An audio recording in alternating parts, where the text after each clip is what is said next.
लाचखोर आहेत यांच्या विरोधात या ठिकाणी निवेदन देण्यात आलेलं आहे।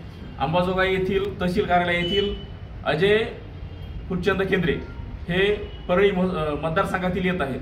परळी मतदारसंघातील येत असल्या त्या स्थानिकच्या आमदार पालकमंत्री यांच्या धमक्या देऊन स्वतः ते यांच्या नावाच्या धमक्या देऊन जो कोणी काही अर्जदार त्यांच्याकडे येत असेल अकृषिक परवान्यासाठी तर त्यांचे ते परवाने त्यांचा मनमानी कारभाराने ते परवान्यासाठी फीस वसूल करतात, जे की अनाधिकृत आहे। या सर्व बाबी तहसीलदार साहेबाला किंवा एसडीओ साहेबाला किंवा स्थानिकच्या कुठल्याही वरिष्ठ अधिकाऱ्यांना कर्मचाऱ्यांना माहीत नाही।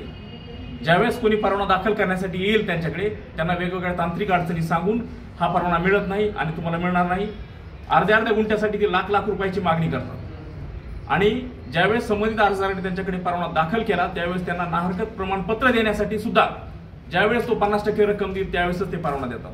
आणि जर समजा कोणी परवाना वगैरे त्यांना म्हणजे आर्थिक देवाणघेवाण केली नसेल तर तो त्यांना नाहरकत प्रमाणपत्र सुद्धा देत नाही, त्याच्यामध्ये कुठल्या तरी तांत्रिक चुकी दाखवतात आणि ते परवान्याचं त्या नाहरकतचं प्रमाणपत्र त्यांना देत नाही।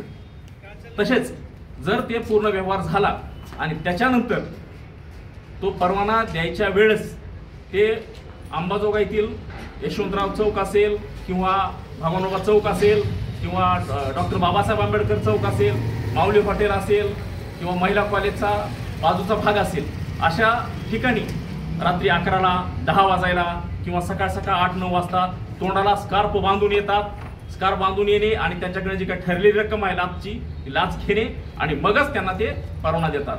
त्यांच्या प्रत्येक फाईल येण्याच्या ऑर्डरच्या आदेशाच्या ते त्यांच्या घरी असतात। ते तहसील कार्यालयामधल्या आजपर्यंत जर त्यांचा रेकॉर्ड तपासला तर तहसील कार्यालयामध्ये त्यांना एकही येण्याचे आदेश कोणालाच दिला नाही।